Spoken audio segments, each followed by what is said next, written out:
산에 푸른 장미 이 땅을 수호하고 한라산에 높은 기상 인도를 지켜왔네.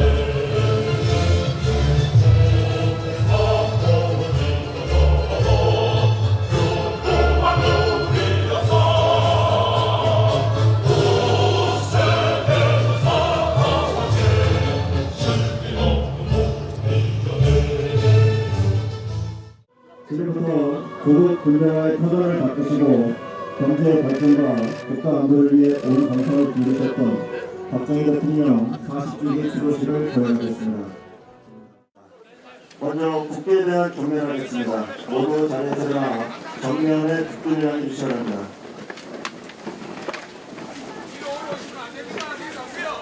국기에 대한 경례.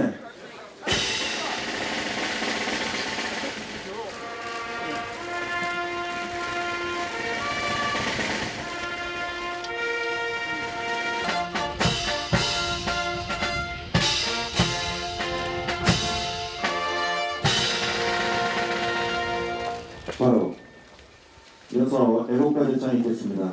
군악대 연주에 맞춰 1절만 제창하시겠습니다.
이어서 대통령에 대한 경례가 있겠습니다. 모두 고인의 묘소를 향해 주시기 바랍니다.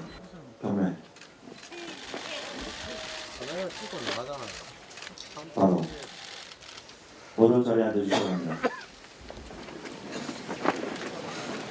한강의 기적과 벽으로 눈부셨던 동방의 등불이 사그라지고 있습니다. 하나로 뭉쳐 활기 넘쳤던 작지만 큰 나라 대한민국의 풍채가 볼품을 이어가고 있습니다. 가뜩이나 비좁은 땅덩어리에 갈기 찢어진 편가름의 폐상음으로 부종각이 났습니다. 도무지 종잡을 수 없는 화근의 불씨를 뭘 볼지도 모른다는 걱정이 태산 같은 나날입니다. 형령했던 대한민국의 영혼이 신음하고 있습니다. 이어서 추도사가 있겠습니다. 먼저 김문수 전 부대의원께서 추도사를 하시겠습니다.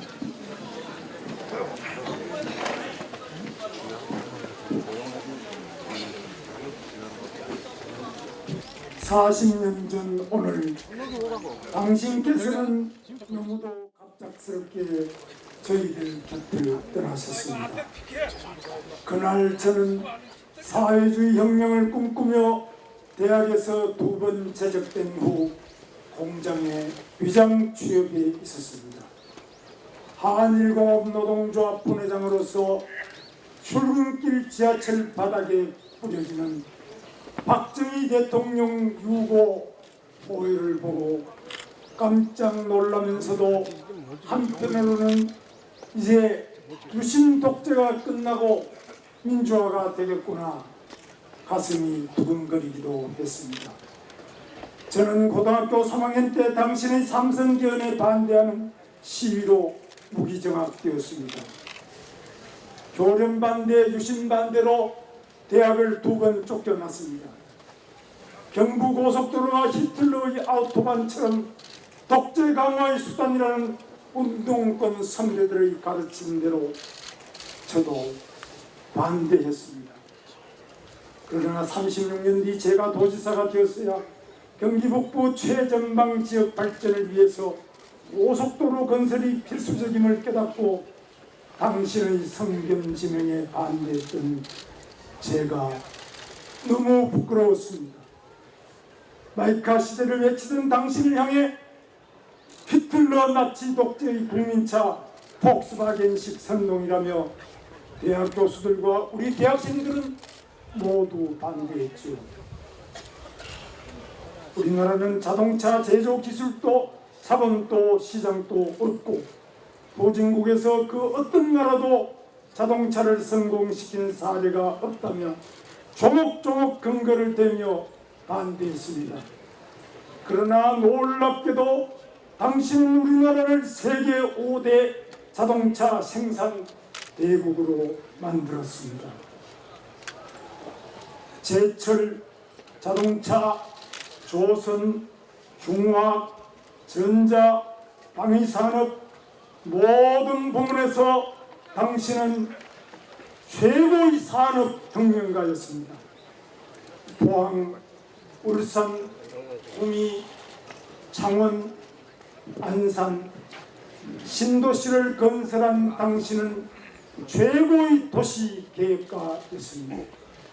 박정희 신도시는 첨단산업뿐만 아니라 대학, 공원, 주거 모두 역사상 최고 수준의 복합신도시를 최단시간에 만들었습니다. 고속도로, 지하철, 항만, 공항건설, 당신은 최고의 국토 건설자였습니다. 당신의 원대한 구상과 최첨단의 마스터 플랜 그리고 강력한 추진력은 세계 역사상 그 누구도 따라올 수 없는 한강의 기적을 일으켰습니다. 제가 늘 꿈꾸던 네 가지를 제가 가장 미워했던 당신께서는 모두 이루어 주셨습니다. 첫째, 배부르게 먹는 꿈입니다. 농지 개량, 통일벼 생산, 비료 공장 건설, 댐 건설, 간척지 개발 등 농업혁명으로 5,000년 배고픔을 해결해 주셨습니다. 둘째, 건강과 장수의 꿈을 이루어 주셨습니다. 아파도 병원에 갈 수 없었던 어린 시절을 살아왔던 저희들에게 지금 같은 의료혁명은 꿈만 같습니다. 당신께서 추진하셨던 의료보험 제도와 의료기술 수준은 미국인조차 부러워하고 있습니다. 셋째, 20대까지도 전기 없이 호롱불 켜고 살았던 저희들이 세계 최고 수준의 전기를 사용할 수 있게 된 것도 당신의 원자력 발전 덕택입니다. 넷째, 항상 물이 부족하여 먹을 물 받으러 양동이를 치고 줄 서서 기다리던 저희들이었습니다.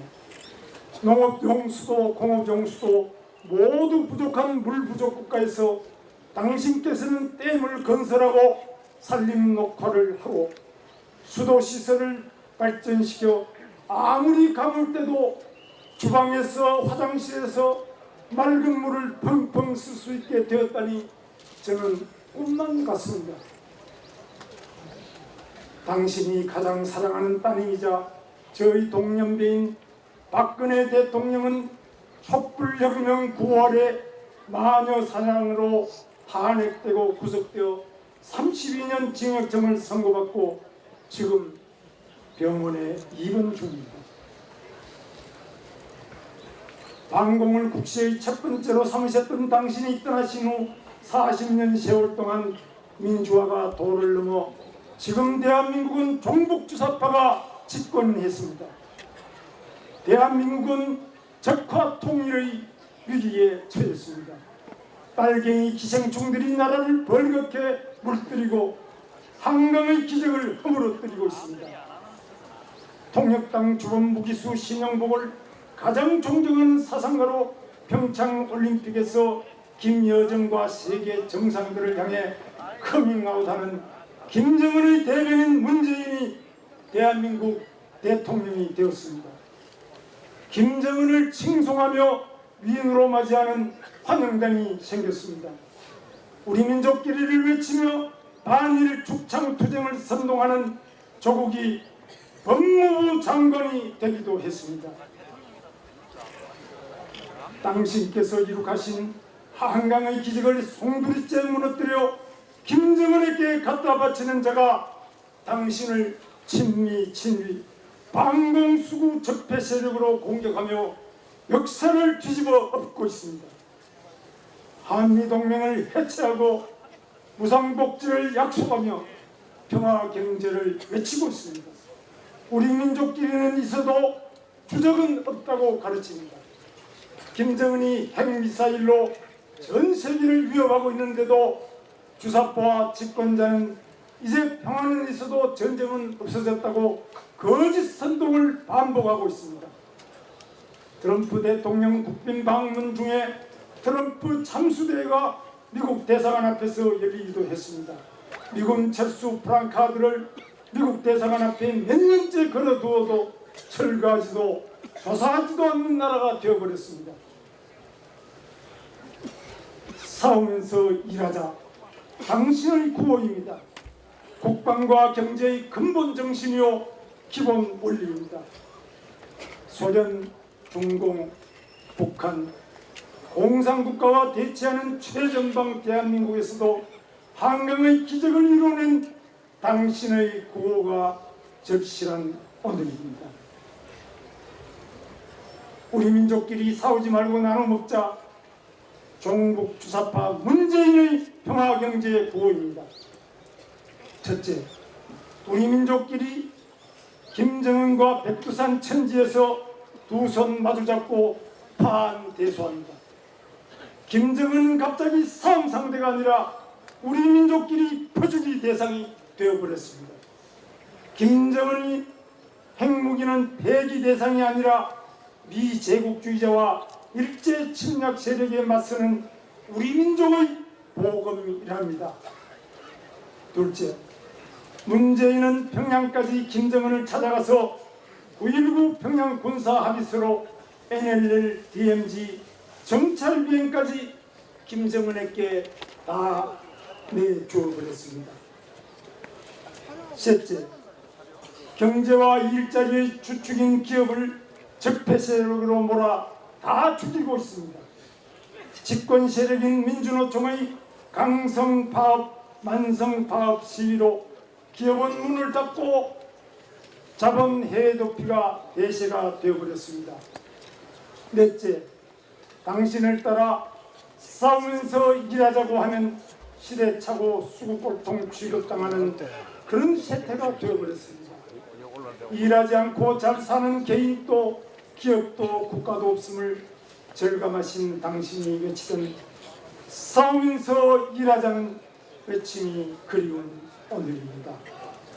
하면 된다던 당신을 향하여 할 수 없다고 침을 뱉던 제가 이제는 당신의 무덤에 꽃을 바칩니다. 당신의 꿈은 식민지 시대의 배고픔과 절망에서 자라났지만 역사를 뛰어넘었고 혁명적이었으며 세계적이었습니다.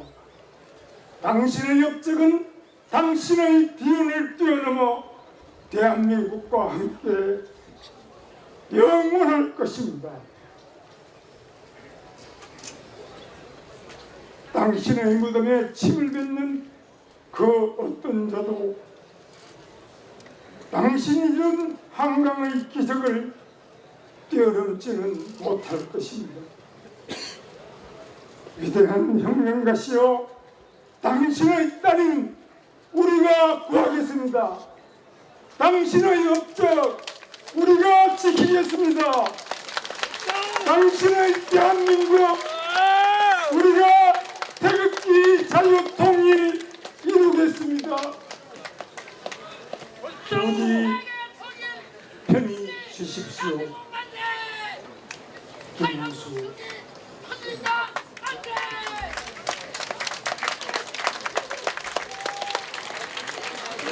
다음은 이현주 국회의원께서 추도사를 하시겠습니다.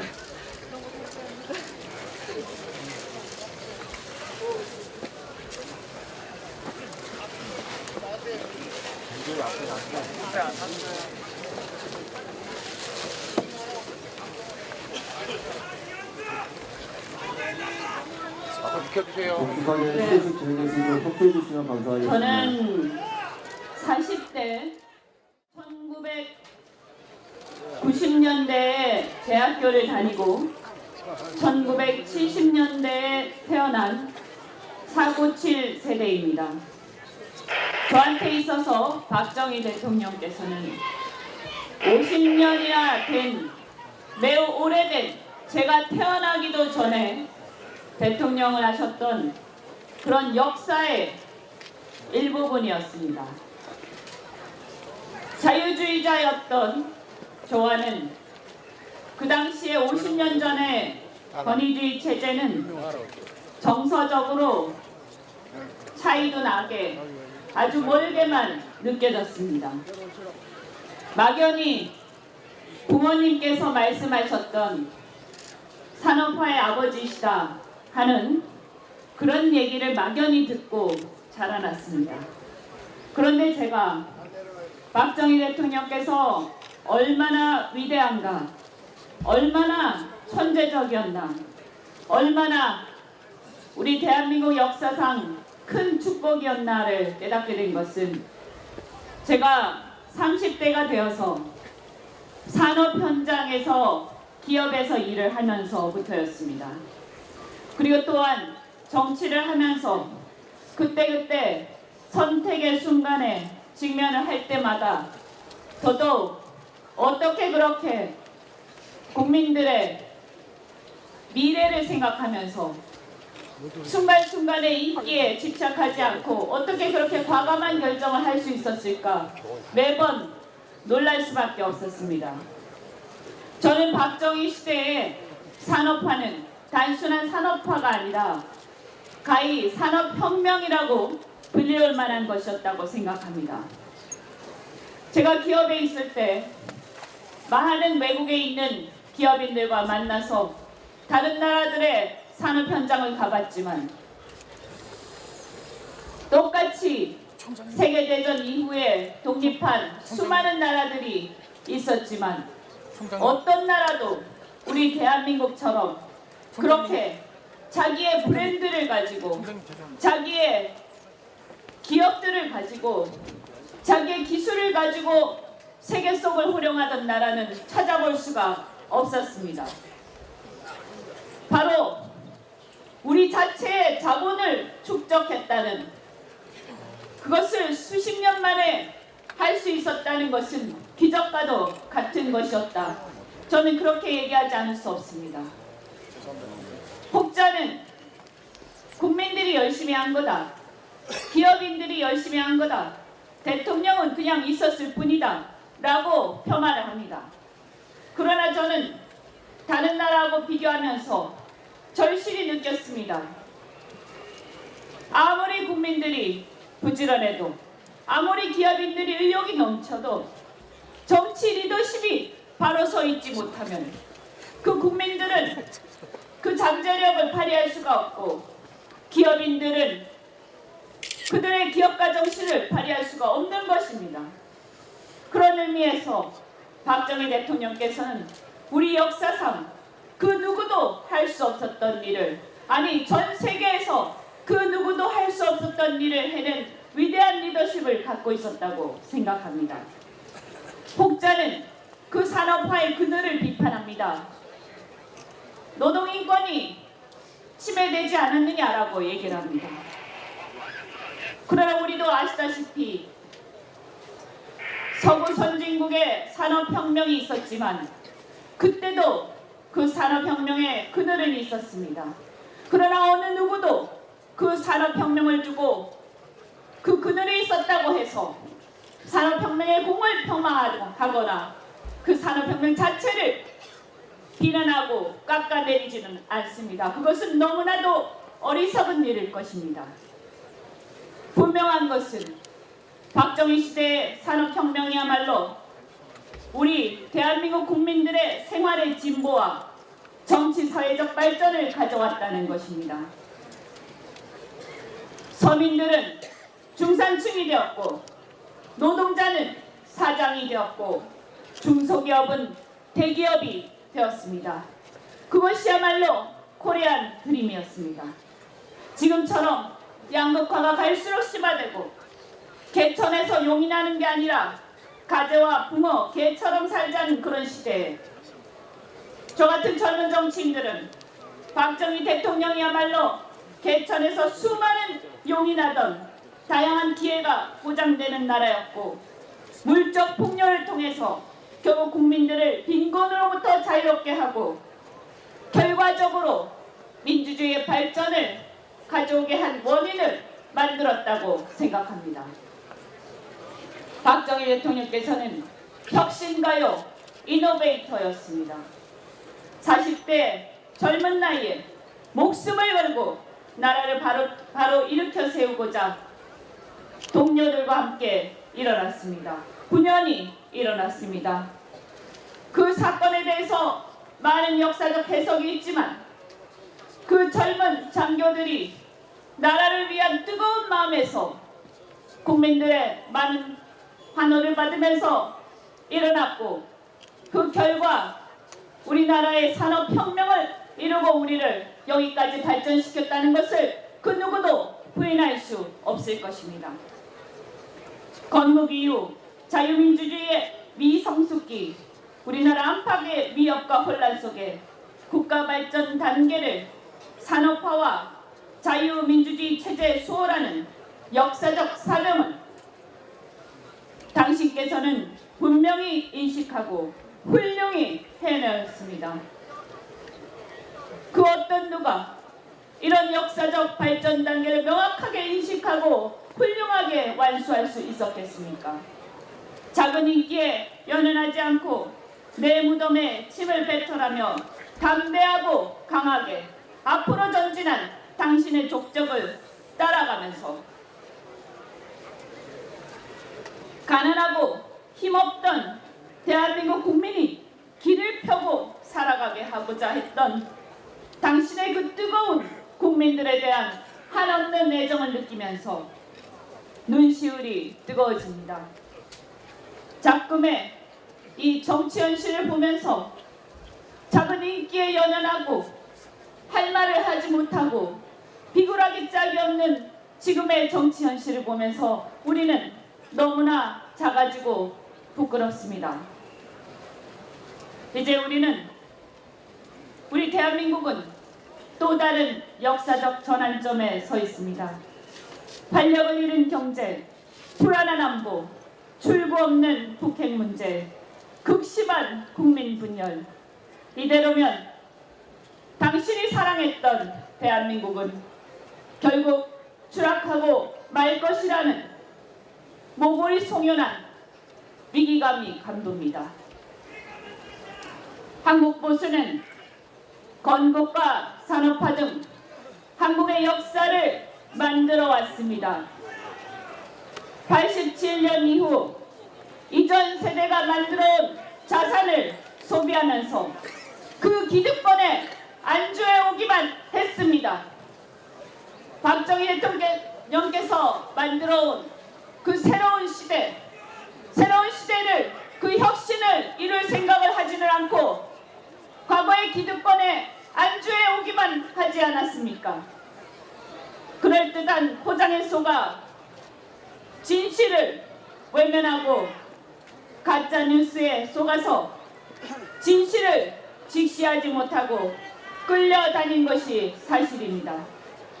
이제 우리는 그러한 어리석음과 단절해야 할 것이라고 깊이 성찰합니다. 과거 박정희 대통령께서 위대한 혁신가로서 대한민국의 새로운 시대를 열었듯이 이제 다시 우리는 새로운 도약을 통해서 분열과 증오, 체제 혼란의 87체제를 종언하고 시대 교체를 이루어야 할 것입니다. 이제 국민에게 희망을 줄 수 있는 정치를 후배들이 해내야 할 것입니다.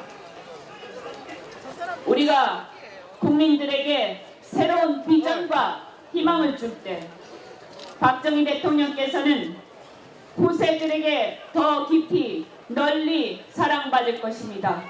우리 40대 이하의 젊은 대한민국 국민들은 우리가 새로운 시대를 열어가고 더 젊은 더 후세들에게 새로운 희망을 줄 수 있을 때 이제 우리는 박정희 대통령을 다시 새기게 될 것입니다. 당신께서 꿈꾸던 자유와 번영의 대한민국 그리고 강한 나라 우리가 그 뜻을 받들겠습니다.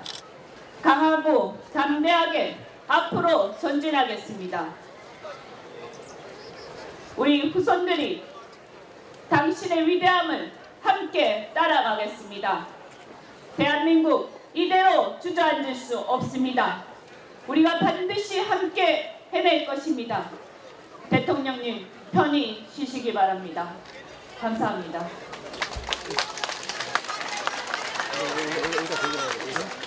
다음은 신원식 전 합참작전 본부장께서 수고를 하시겠습니다.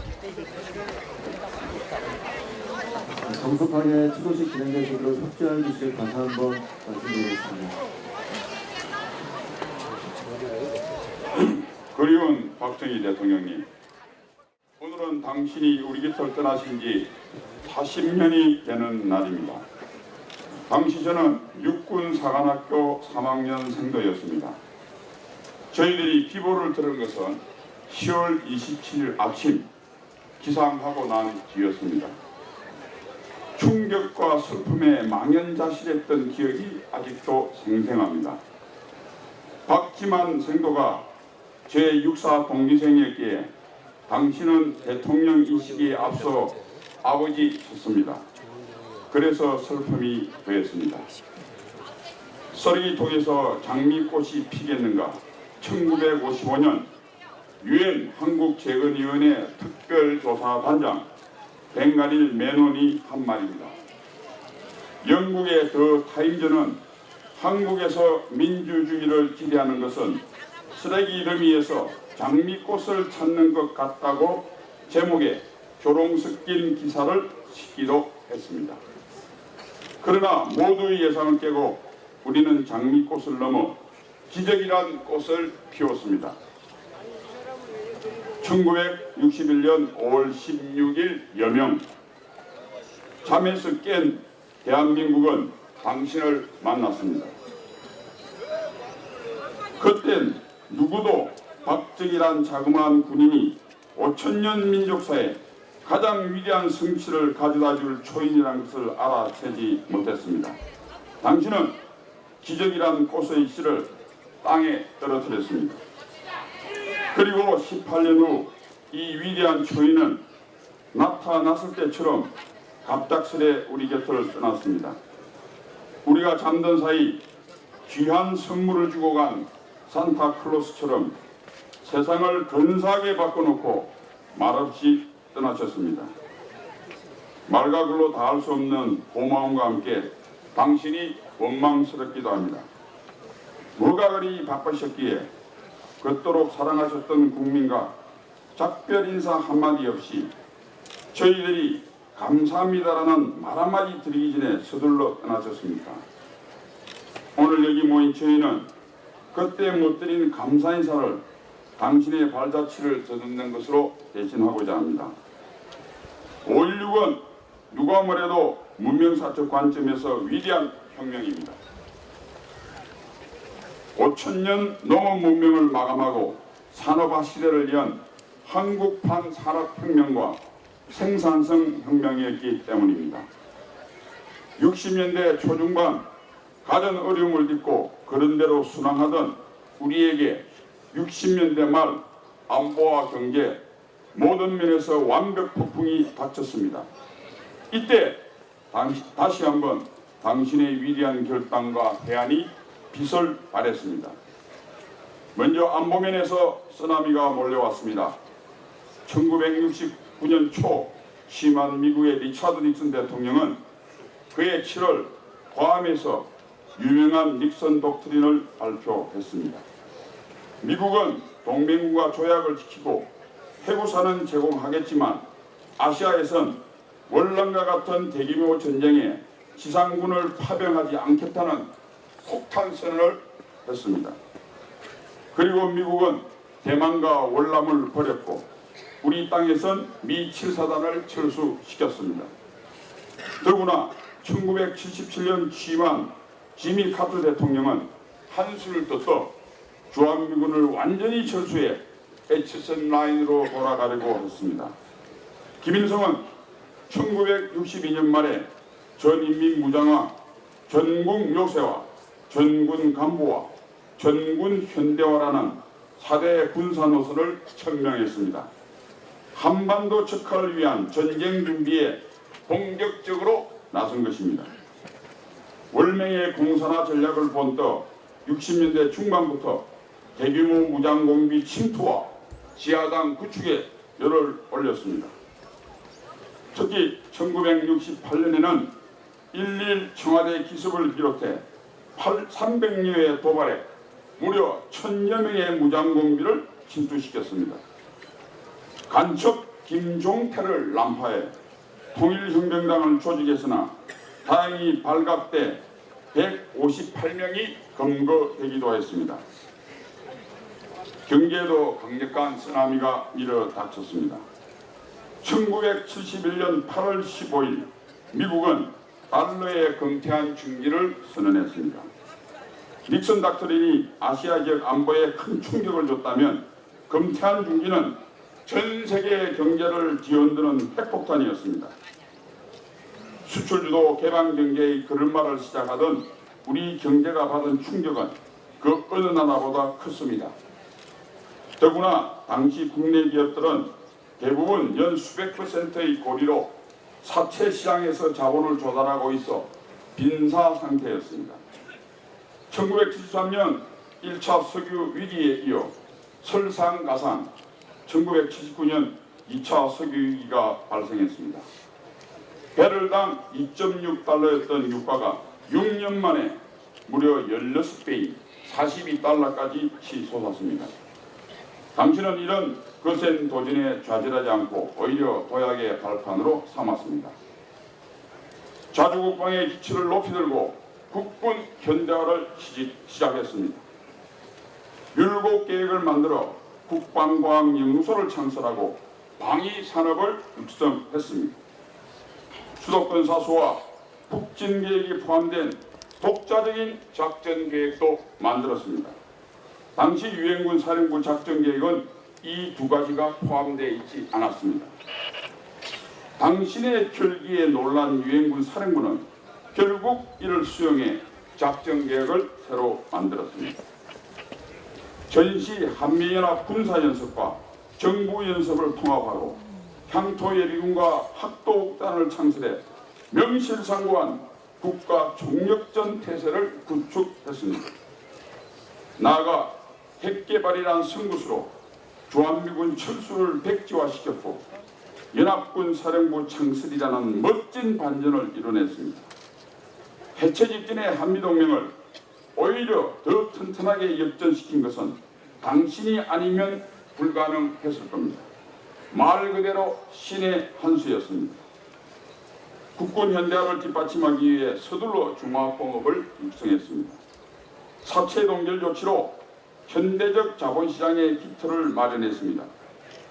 대통령의 강력한 의지 아래 자본이라는 피가 원활하게 공급되자 중화공업대국 대한민국 신화가 힘차게 출발했습니다. 그 과정에서 닥친 석유위기는 중동 진출이라고 하는 묘수로 화려한 반전을 일궈냈습니다. 가난한 농업국가가 부유한 중화공업대국으로 변해가기 시작했습니다. 지금 생각해도 가슴이 벅차고 먹먹한 꿈같은 시절을 당신은 우리에게 선물했습니다. 객관적으로 보면 당시 위기는 어느 날보다 규모와 강도 면에서 훨씬 더 심각했습니다. 그런데 왜 지금 우리가 더 위험하다고 느낄까요? 이유는 간단합니다. 그때는 위대한 대한민국 대통령 박정희가 계셨고 지금은 위험하기 짝이 없는 남쪽 대통령 문재인이가 있기 때문입니다. 지금 대한민국은 어떤 모습입니까? 박정희 대통령께서 목숨 바쳐 물려주신 유산들이 산산이 부서지고 있습니다. 우리의 교만, 나태, 비겁, 그리고 어리석음 때문입니다. 3년 전 좌익들의 선동으로 시작된 촛불이 법치를 태워 자유민주주의가 휘청되니 그 틈을 비집고 들어온 인민민주주의가 이제 아예 주인 노릇을 하려고 합니다. 경제민주화 깃발 아래 성장보다는 분배가 우선이라고 호의롭게 외치다가 둘 다 망가졌습니다. 급기야 문재인 정권의 사회주의 실험으로 그나마 남아있던 경제 철학마저 사라져갑니다. 매표성 예산은 건전한 재정과 건전한 국민 정신을 뿌리채 허물고 있습니다. 대한민국은 파멸을 향해 고속도로를 질주하고 있습니다. 역사의 유물이 된 줄 알았던 냉전은 좀비처럼 되살아났습니다. 과거 미소냉전의 주무대는 유럽이었으나 지금 미중 신냉전의 주무대는 동북아입니다. 북한 핵무장과 미국 우선주의마저 겹치니 한 발만 헛디뎌도 천길 낭떠러집니다. 이 와중에 문재인 정권은 한미일 자유동맹을 파괴하고 민족 공조와 북중로와 함께 하겠다고 안달입니다. 마지막 생명선인 국방마저 허물고 있으니 국문을 죽음으로 내몰겠다고 작정한 것 같습니다. 이승만 대통령께서 건국하시고 박정희 대통령께서 부국 강병의 토대를 닦으신 위대한 대한민국은 생사의 갈림길에 서 있습니다. 대한민국의 시작은 미약했으나 중간은 장대했는데 이제 잘못하면 그 끝은 참담하게 될 위험에 직면했습니다. 지금 많은 국민이 제2의 박정희라는 천사를 애타게 기다리고 있습니다. 그러나 이제 하늘에서 천사는 내려오지 않습니다. 우리가 천사가 되어야 합니다. 어떻게 해야 하는지는 박정희 대통령께서 몸소 보여주시고 우리에게는 함께 기적을 만든 생생한 경험이 있습니다. 비극과 나태를 벗어던지고 그때의 찬란한 기억만 되살리면 우리 모두 제2의 박정희가 될 수 있습니다. 그래야 오늘의 위험을 기회로 바꿀 수 있습니다. 위대한 박정희 대통령님, 아직도 많은 국민이 어리석어 성큼다고운 파멸을 알아채지 못하고 있습니다. 역사적 소명을 다하시고 영면하신 당신께 참으로 염치 없는 청을 해야겠습니다. 일어나셔서 저희를 깨우쳐 주십시오. 저희에게 당신의 용기와 지혜를 나눠주십시오. 그래서 문재인 정권의 대한민국 파괴를 멈추게 하고 성장 신화를 다시 쓰게 해 주십시오. 자유통일을 이루어 한강의 기적을 뛰어넘는 압록강의 기적을 만들게 해 주십시오.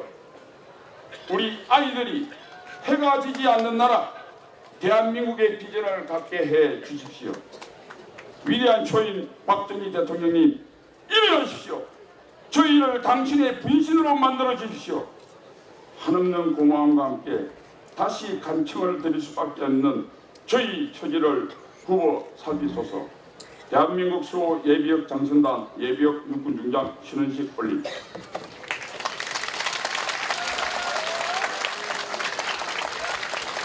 다음은 유일한 자유통 존경하는 박정희 대통령님, 저는 북한에서 출생하여 성장했고 북한에서 김일성 유족을 답사하는 열차에서 박정희 대통령님이 서거하셨다는 비보를 접했던 사람입니다. 그런 제가 박정희 대통령님을 추모하는 추도사를 올리게 되어 너무나도 영광스럽고 몸둘 바를 모르겠습니다. 박정희 대통령님께서 떠나가신 지 벌써 40년이 되었군요. 그동안 대내외의 불순분자들과 적대 세력들은 박정희 대통령님을 폄훼하고 대통령님께서 이루어내신 대한민국의 기적과 번영의 위대한 역사를 덮으려고 발악을 하고 있지만 박정희 대통령께서 조국 대한민국과 국민들을 위해 쌓아올리신 위대한 군자탑은 더욱더 광명한 빛을 뿜으며 북한 주민들에게 희망의 등대로 자리 잡고 있고 전 세계에서 자유와 민주주의를 위해 싸우는 사람들에게 빛나는 모범이 되고 있음을 고백하며 너무나도 일찍이 세상을 하직하신 대통령님에 대한 그리움과 존경의 마음을 안고 이 자리에 섰습니다. 존경하는 박정희 대통령님, 당신께서 계심으로 하여 대한민국은 수천 년을 내려오던 가난의 근래를 벗고 풍요와 번영의 상징, 잘 사는 나라의 모델이 되었습니다. 박정희 대통령의 조국과 민족에 대한 뜨거운 사랑과 열정, 타인의 추종을 불허하는 위대한 리더십이 대한민국을 10대 선진국 대열에 올려 세웠고 북한 주민들에게 언젠가는 김씨 공산주의 봉건노의 왕조를 청산하고 대한민국처럼 풍요롭고 번영하는 나라에 살게 될 수 있다는 희망을 안겨주셨습니다. 북한의 김일성이 자신을 신으로 숭배하도록 하면서 북한 주민들을 식량 배급이라는 노예적 수단을 통해 주민들의 자조정신을 말살하고 자기 책임이 아닌 국가에 의존하는 노예로 만들고 있을 때 위대한 대통령께서는 대한민국 국민들에게 분면, 자조, 협동의 새마을 정신을 창시하여 대한민국 국민들에게 자기 책임과 자조 정신을 유산으로 남겨주셨습니다. 대한민국의 국민들은 대통령님의 위대한 리더십 아래 하늘은 스스로 돕는 자를 돕는다. 우리도 노력하면 잘 살 수 있다. 하면 된다는 신념과 확신을 갖고 노력한 결과 지금은 대통령님께서 남기신 위대한 유산인 새마을운동이 전 세계의 발전도상 나라들에게 성공적 경제 성장의 모델이 되어 전 세계로 퍼져나가고 있는 위대한 성과를 이루어냈습니다. 현재 대한민국에서 굶주림의 대명사였던 보릿고개를 흔적도 없이 사라지게 만들었고 지금은 전 국민이 다이어트에 열광하고 있고 음식물 쓰레기가 15조 원 이상이나 쏟아져 나오는 세계에서 몇 안 되는 풍요로운 나라로 알려지게 된 것은 명실공히 대통령님의 천리행연과 위대한 추진력 때문이라고 생각하며 오늘 저희 탈북민들은 대통령님을 무한히 존경하며 그리워하고 있습니다. 북한의 김일성은 입만 열면 자립경제와 자주국방을 떠들었지만 북한의 경제는 현재 성냥같이 한 개도 제대로 못 만드는 세계에서 가장 가난한 후진국으로 전락했고 수백만이 굶어 죽는 지상에 존재하는 지역을 만들었지만 박정희 대통령께서는 대한민국을 자립경제와 자주국방의 기초 위에 확고히 올려세워 풍요롭고 번영하는 선진국으로 발전시켜 주셨습니다. 현재 대한민국에서 자칭 민주화 유공자, 민주화 투사라고 나서는 좌익 세력에 의해 국가적 위기에 봉착해 있고 박정희 대통령님을 독재자로 폄훼하고 있지만 저는 대한민국에서 민주화의 진정한 기초를 놓으시고 민주화를 완성시켜 주신 분은 바로 박정희 대통령님과 이승만 대통령이라고 감히 생각합니다.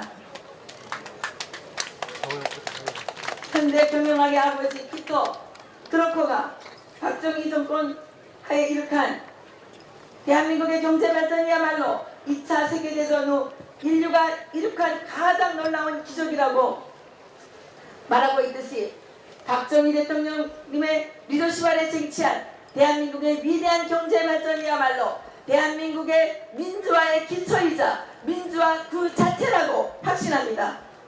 세계 최고의 미래학자인 엘빈 토플러 박사도 민주화는 산업화가 끝나야 가능한 것이고 자유는 그 나라의 수준에 맞게 제한되어야 하기 때문에 박정희 대통령을 독재자로 매도하는 것은 말이 되지 않는다고 언급했습니다.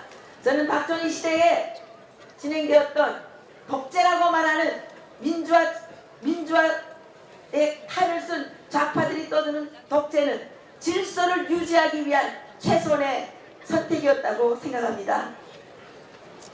저는 탈북자로서 박정희 대통령님의 일생을 돌이켜보며 대한민국의 국민들은 정말 지도자복이 있어서 오늘과 같은 풍요와 번영의 시대를 살게 되었다고 생각하며 박정희 대통령님과 같은 지도자를 만나지 못하고 김일성과 같이 공산주의 봉건 왕조의 깡패 지도자를 만난 북한 주민들이 너무나도 불쌍하다는 생각에 분노와 슬픔을 금할 수 없습니다. 박정희 대통령님은 적수공권으로 아시아에서 공산주의를 막아낸 위대한 대통령입니다.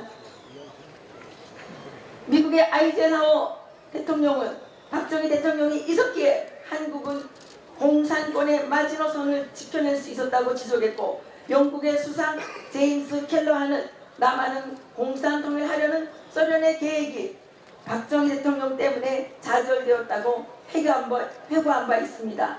심지어 러시아의 푸틴 대통령마저도 박정희 대통령은 나의 모델이라고 말했으며 싱가포르의 이칸유 총리는 많은 지도자들과 달리 박정희 대통령은 여론의 신경을 쓰기보다는 자신의 정력을 오로지 일하는 데만 집중하고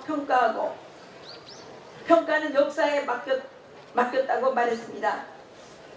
만약 박정희 대통령이 눈앞의 현실에만 집착했다면 오늘의 대한민국은 존재하지 않았을 것이며 박정희 대통령에 대해 높이 평가했습니다.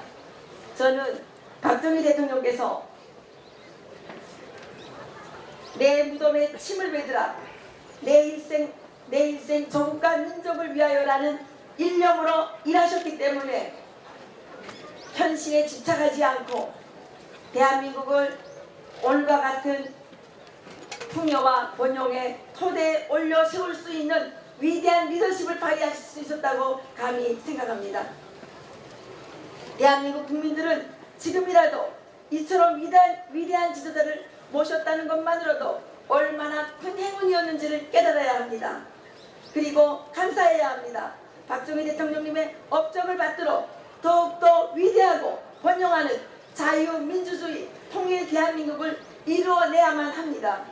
굴곡진 대한민국의 역사 속에 반체제, 반자유 세력들은 끊임없이 박정희 대통령님에 대한 왜곡된 선전과 선동을 일삼고 있고 박정희 대통령님의 리더십을 유신독재, 개발독재라고 폄훼하고 있습니다. 그러나 박정희 대통령님의 집권기인 60년대와 70년대는 공산주의 강풍으로 세계가 몸살을 앓고 있었고 사회주의를 채택한 나라들에서는 수천만 명이 굶어 죽는 참사가 일어나고 있었던 때였습니다. 그 당시 북한에서는 인간계조, 사회계조의 기치 아래 수많은 사람들에 대한 정치적 습청을 감행했고 북한의 경제는 급격하게 내리막길에 들어서기 시작하였습니다. 국내외적으로 득세하는 북진 좌파의 위험에서 자유시장 경제를 안전하게 보존하고 오늘과 같은 놀라운 경제 성장의 기틀을 마련한 것은 박정희 대통령님의 무한한 애국, 애속의 리더십과 해안에 의한 것이며 대통령님의 뜻을 받들고 함께 달려오신 우리 대한민국의 선배 세대의 고귀한 헌신이 이루어낸 아름다운 기적이라고 생각합니다. 존경하는 박정희 대통령님께서 서거하신 지 40년이 지났지만 오늘날 대한민국은 공산화의 위기에 놓여 있습니다. 그래서 더욱더 박정희 리더십과 박정희 애국 애족의 사상이 필요합니다. 그리고 위대한 정치가, 위대한 애국자, 위대한 실천가였던 박정희 대통령님은 하나님께서 대한민국에 보내주셨던 선물이었음을 이 자리에서 고백합니다. 박정희 대통령님과 유경수 여사님, 미안하지만 하늘나라에서 대한민국을 위해 더욱더 기도해 주시기 바랍니다. 당신의 따님이신 박근혜 대통령께서는 지금 억울하게 누명을 뒤집어 쓰고 용호에 머물러 계십니다. 존경하는 박정희 대통령님, 대한민국이 통일되는 그날까지 하늘나라에서 대한민국을 지켜보시는 것을 멈추지 말아주시기를 간절히 부탁드립니다. 그리고 저희들이 너무나도 심려를 끼쳐드리고 있지만 편히 쉬시기를 바라면서 추도사를 마칩니다. 2019년 10월 26일 자유통일문화원 원장 탈북자 이해란 올립니다.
현재 색소폰 감사들 연주가 있겠습니다.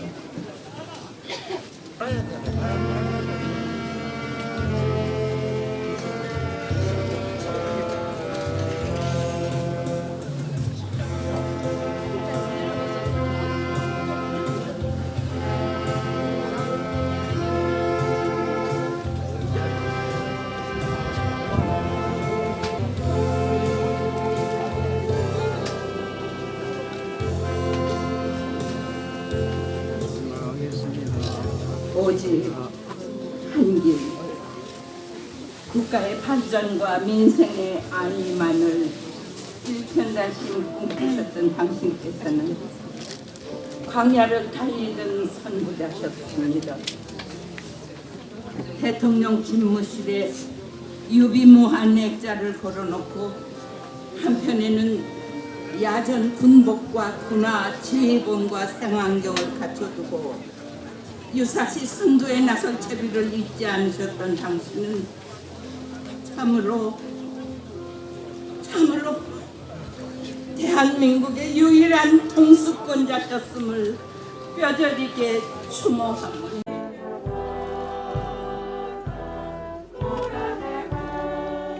우리도 아시다시피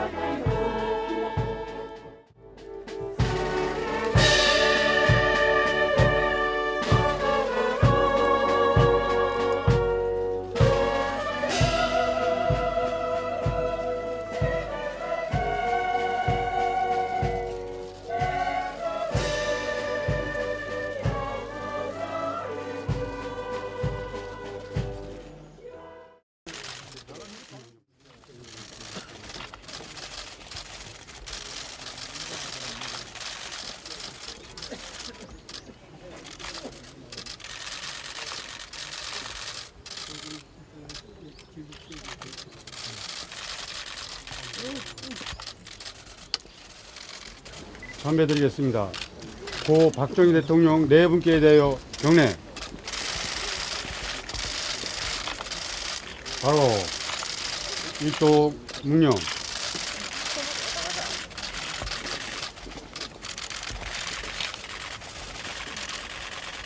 바로 왼쪽으로 돌아서 내려가자. 신경 이제 공원으로 가서 이동으로 가가면 이제 계산.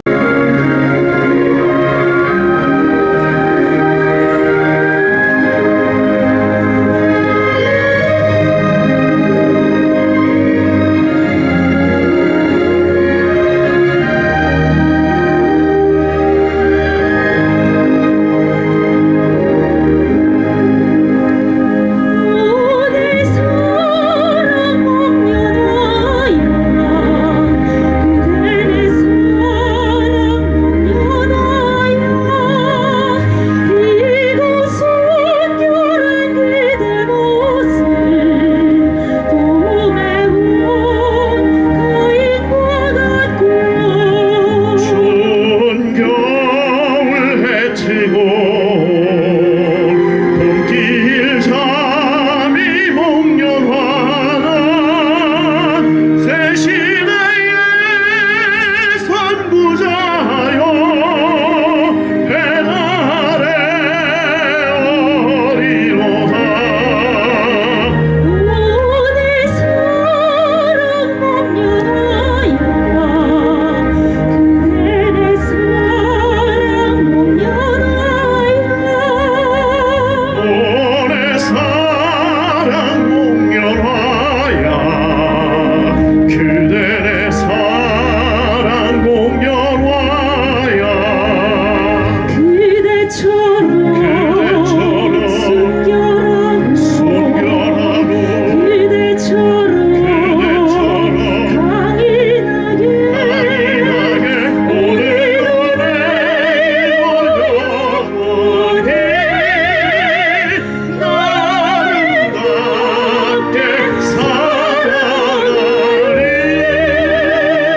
오늘 사랑 목련하야 그대 내 사랑 목련하야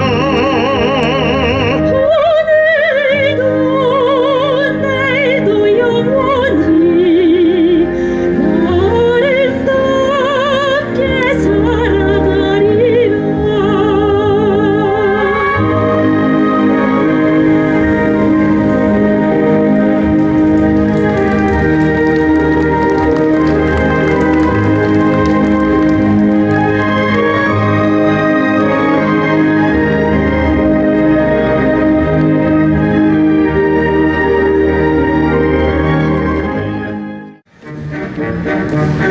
새벽종이 울렸네 새벽침이 밝았네 너도 나도 일어나 새마을을 만드세 삶이 좋은 내 마을 우리 힘으로 만들세 초가집도 없애고 발길도 넓히고 푸른 화산 만들어 아이들 살길 다듬세 삶이 좋은 내 마을 우리 힘으로 만들세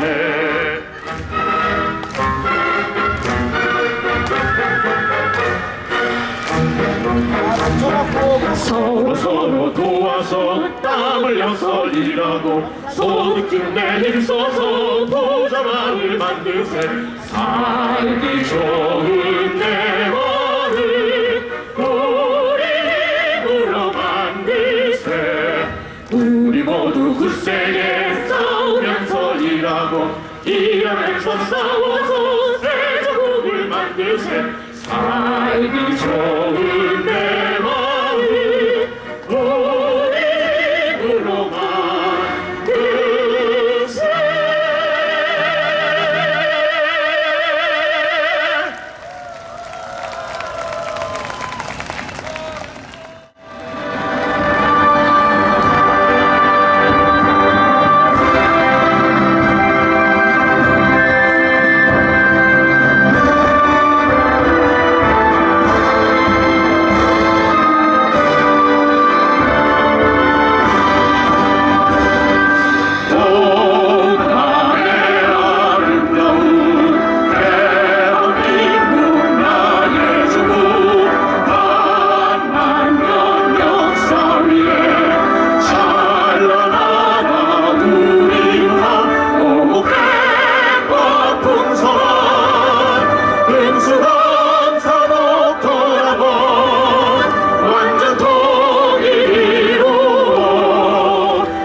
다시 한번 이윤경 소프라노, 왕승원 테너 두 분에게 큰 박수 부탁드립니다.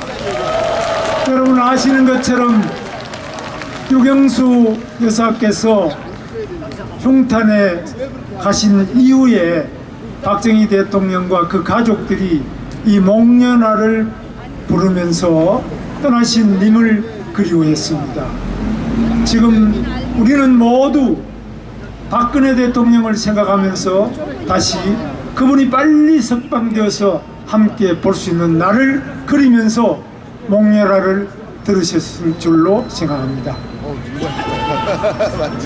다음은 아까 우리가 준비가 좀 부족해서 안 됐던 국민교육 헌장 낭독을 당시에 공무원을 하고 있었고 지금은 대구 북구 각 국회의원인 정태옥 국회의원께서 낭독해 주시겠습니다.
선동, 한미일 동맹 파괴, 국가 안보 파괴, 국방 해체, 경제 붕괴, 민생 파탄, 외교 고립 등 대한민국을 해체하는 문재인 타도만이 우리가 살 길이다.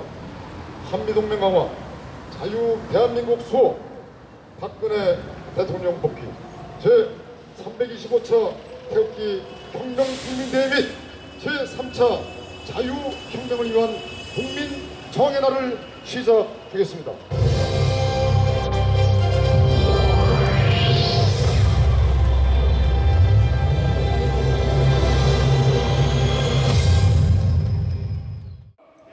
우리의 영웅 박정희 대통령께서 일궈내신 이 대한민국을 문재인 종북 자익 세력과 이들에게 부역하는 정치 세력들에 의해서 대한민국이 말기암 상태로 연직하고 있습니다.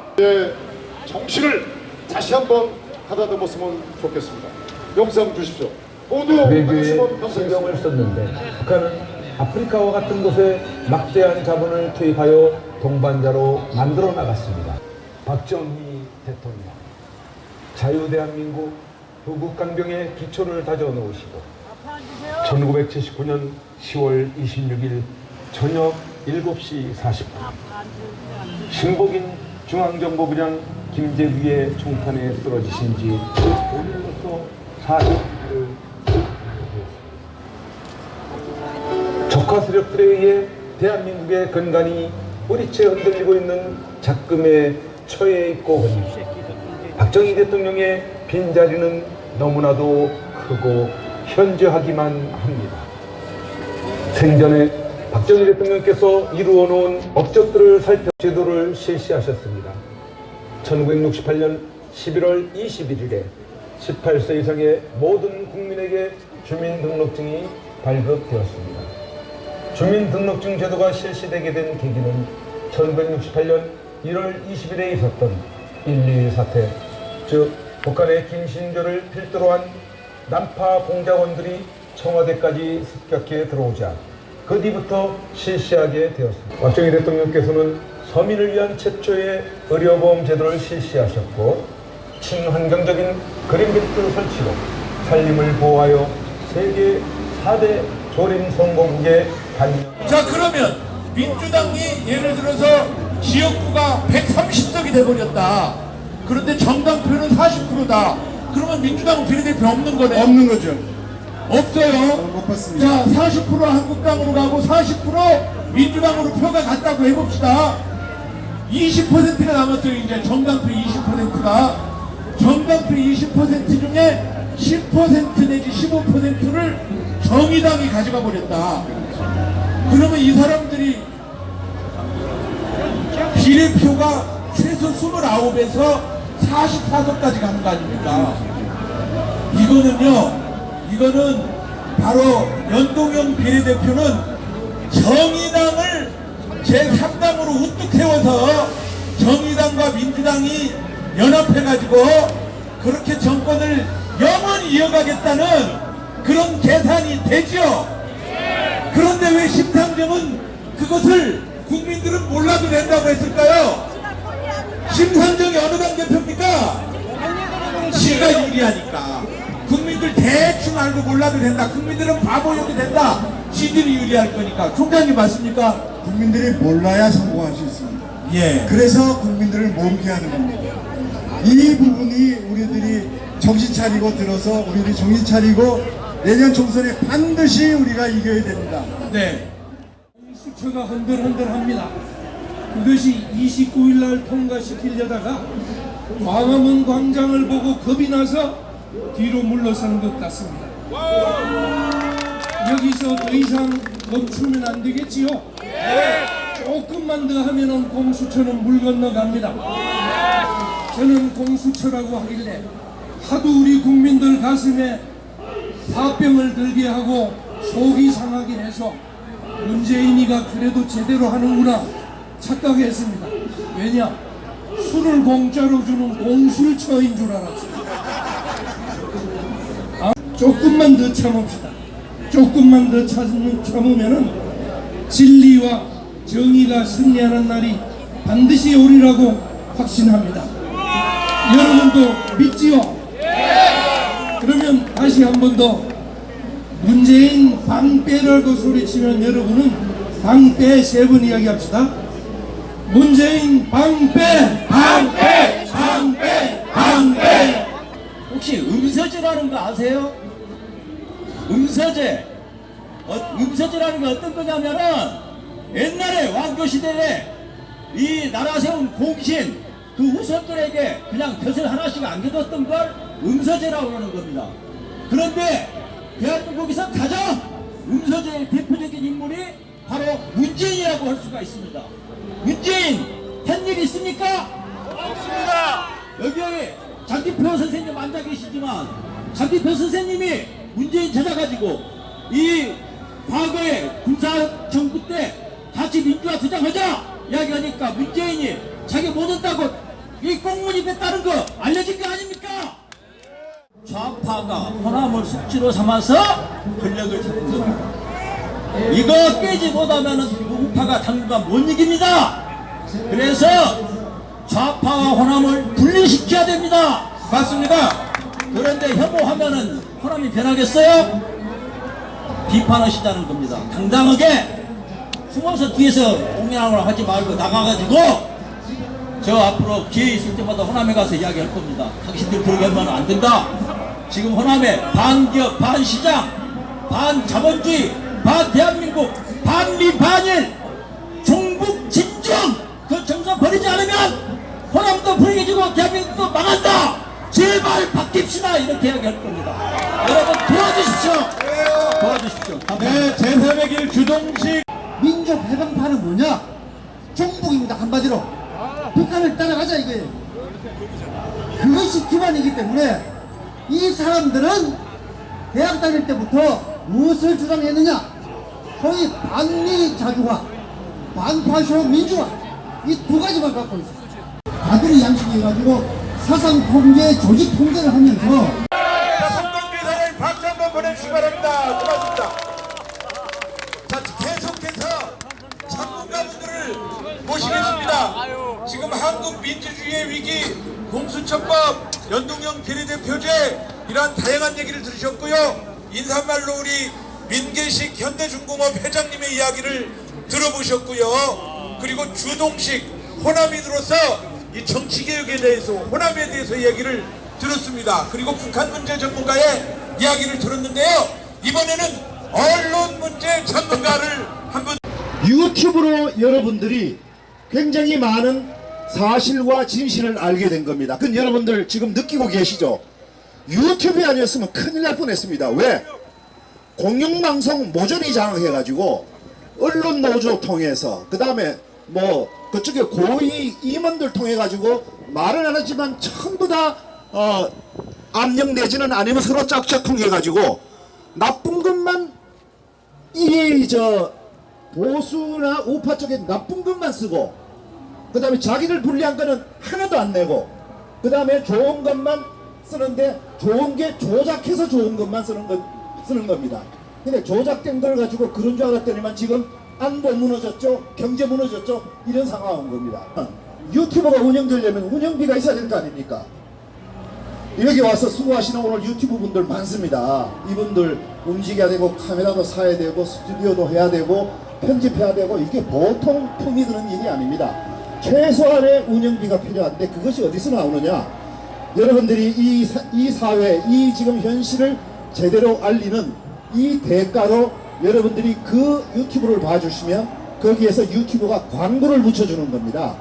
그 광고비로 이분들이 운영을 하는데 유튜브가 노란 딱지를 딱 꽂히면 광고를 안 주는 겁니다. 그럼 이분들은 활동할 수 있습니까? 활동 못합니다. 노란 딱지 붙이는 기준이 일반 세계적인 스탠다드로 하는데 아까 말씀대로 워낙에 많다 보니까 요즘에 노란 딱지가 특히 우파에만 막 붙습니다. 인도로 이동을 해주시고 자, 우리 동료들 서로 흥분하지 않도록 해주시기 바랍니다. 자, 다시 한번 방송하겠습니다. 여러분의 집회는 오후 4시부터 신고가 되어 있고 주최 측과 방송차가 도착을 하면 여러분의 집회를 할 수 있도록 공간을 확보해 드리겠습니다. 자, 그때까지 질서정연하게 인도와 계단 앞에서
박근혜 대통령을 불러서 이 문재인 좌파 폭탄 발갱이 세력들 끝장내자!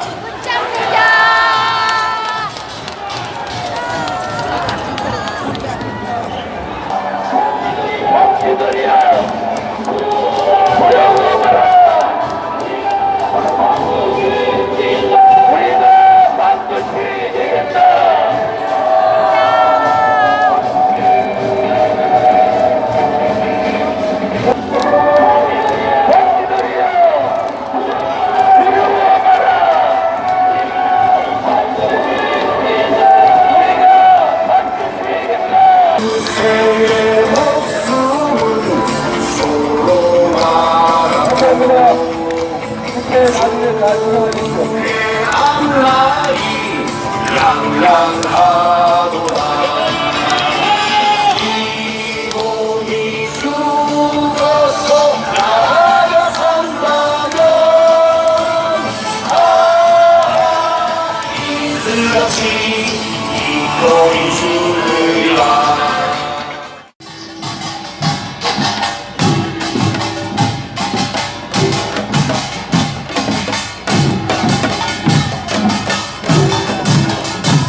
존경하는 국민 여러분, 이제 문재인 정권이 끝장나는 것은 시간 문제입니다. 우리 문재인 퇴진 국민행동은 문재인 정권을 끝장낼 뿐만 아니라 문재인 정권이 끝장낸 다음에 새로운 대한민국을 만들어낼 새로운 정치 주체를 건설할 준비를 하고 있다는 것을 말씀드리면서 국민 여러분의 뜨거운 지지와 성원, 참여가 있기를 간절히 호소합니다. 여러분.